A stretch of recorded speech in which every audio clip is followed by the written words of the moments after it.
సాధించిన master minds. Investment విషయంలో మామగారు ఘన చరిత్ర ముఖ్యం అంటారు. ఈయన ప్రాధాన్యత మాత్రం అనుభవానికి, ఆదర్శానికి. ఆదికైతే ఆధునికతే ముఖ్యం. మరి అందరినీ సంతృప్తి పరచగలిగేది అగ్రిగోల్డ్ వెంచర్ మాత్రమే. అగ్రిగోల్డ్ ఫార్చ్యూన్ శ్రీ రణమండల ఆంజనేయ, ఆదోని, కర్నూలు జిల్లా. ఏంటి మీ ఓడు ఉద్యోగం చేయను వ్యాపారమే చేస్తాను అంటున్నాడంట? మా ఓడు చెప్పాడండి. అవును, నలుగురిలో నారాయణలా కాకుండా నలుగురికి ఆదర్శంగా ఉండాలనుకుంటున్నాడు. మరి పెట్టుకోవడం మా వాడి వ్యాపారం కోసమేగా నేను ఇన్నాళ్లు కపిల్ చిట్ ఫండ్స్ లో పొదుపు చేసింది. కపిల్ చిట్ ఫండ్ మీ కలలకు సాకారం. ఐపీసీసీలో సూపర్ విజ్ కి మాత్రమే ఆల్ ఇండియా ఫస్ట్ ర్యాంక్ వచ్చిందని గమనించ ప్రార్థన. Super wiz Vijayawada. సాయి గారు, కొత్త ఇల్లు కొనబోతున్నాను.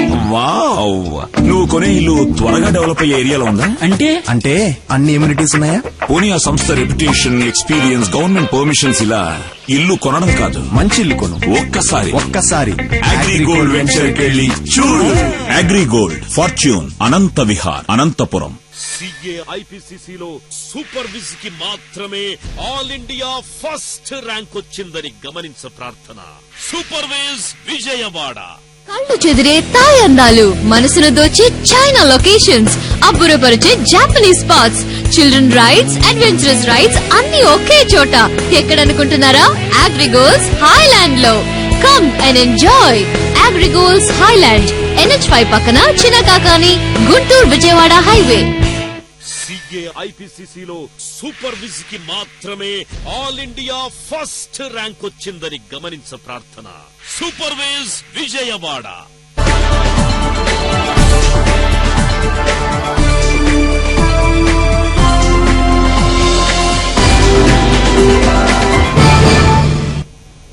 Welcome back.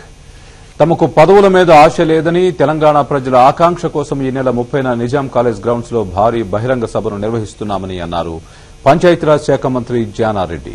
తెలంగాణ ఏర్పాటుకు సంబంధించి ఎలాంటి డెడ్ లైన్లు లేవన్నారు ఆయన. సోనియా గాంధీ ప్రత్యేక తెలంగాణ రాష్ట్రాన్ని ఇస్తారంటున్న జానారెడ్డితో మా ప్రతినిధి తిరుపతి ఫేస్ టు ఫేస్.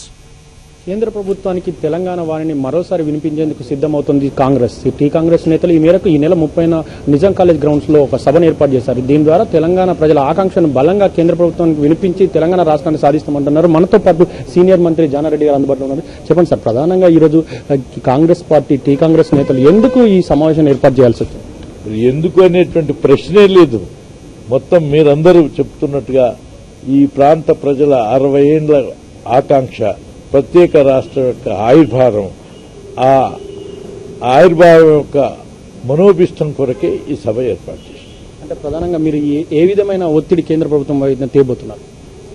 నేతలు అప్పుడప్పుడు విజ్ఞప్తి చేయటమే కాదు, ప్రజలందరి యొక్క విజ్ఞప్తి అని చెప్పి ప్రజలందరి యొక్క మనోభిష్టానికి ఇది సంకేతం అని తెలియజెప్పటమే ఈ సభ యొక్క ముఖ్య ఉద్దేశం. ప్రధానంగా అంటే కాంగ్రెస్ పార్టీ నేతలు, టీ కాంగ్రెస్ నేతలు కేవలం పదవుల కోసమే ఇది చేస్తున్నారు. ఇంతకుముందు 2009 డిసెంబర్ 9న ఏదైతే తెలంగాణ రాష్ట్ర ప్రకటనను కాపాడలేకపోయారు, అనేక మంది విద్యార్థులు బలిదానాలు చేసుకున్న వాళ్ళను ఆత్మహత్యలు కూడా ఆపలేకపోయారు. ఇప్పుడేమో ఈ సభలు పెట్టి కేవలం రాజకీయ లబ్ధి కోసమైన ఆరోపణలు కూడా ఉన్నాయి. ఆ పార్టీలు కూడా అనేటువంటి వాళ్ళందరూ కూడా పదవుల్లో ఉన్నటువంటి వాళ్ళే. కానీ ఈరోజు మేము పదవుల కొరకే పరిమితమైనటువంటి వాళ్ళైతే 2 పర్యాయాలు రాజీనామా చేయటం ఎందుకు లేదు. 2000 సంవత్సరంలోనే 41 మంది మేము విజ్ఞప్తి చేస్తూ, ఆనాడు సోనియా గాంధీ గారు అధికారంలోనే లేదు, ఆ రోజు పార్టీ ఇస్తుందని కాదు, పార్టీనే లేదు కదా, అయినప్పటికీ మన పార్టీ తరఫున కేంద్ర ప్రభుత్వానికి ఒప్పించడానికి ప్రయత్నం చేయమని చెప్పి మేము తెలియజేసినటువంటి ఉదంతం. మరోవైపు సీమాంధ్ర నేతలు కూడా తాము కూడా రాష్ట్రాన్ని సమైక్యంగా ఉంచాలని సమావేశాన్ని ఏర్పాటు చేసుకునే సిద్దమవుతున్నట్లు తెలుస్తుంది. దీని మీద మీరు ఏ విధంగా స్పందిస్తారు? ప్రజాస్వామ్యంలో వారి అభిప్రాయాల్ని, వారి ఆలోచనని పరిష్కరించాల్సినటువంటి అధిష్టాన వర్గానికి తెలియజేయటంలో తప్పులేదు. కానీ ఈ పరిస్థితులను దృష్టిలో ఉంచుకొని ఏది సబబో అది అధిష్టాన వర్గం నిర్ణయిస్తుంది. ఇటు తెలంగాణ సమస్యను పరిష్కరిస్తాము, త్వరలోనే తెలంగాణ రాష్ట్రం ఏర్పాటు చేస్తామనే వాదనలు వినవస్తున్నాయి. ఈ నేపథ్యంలో అంటే మీకేమైనా సమాచారం ఉందా? మాకు అటువంటి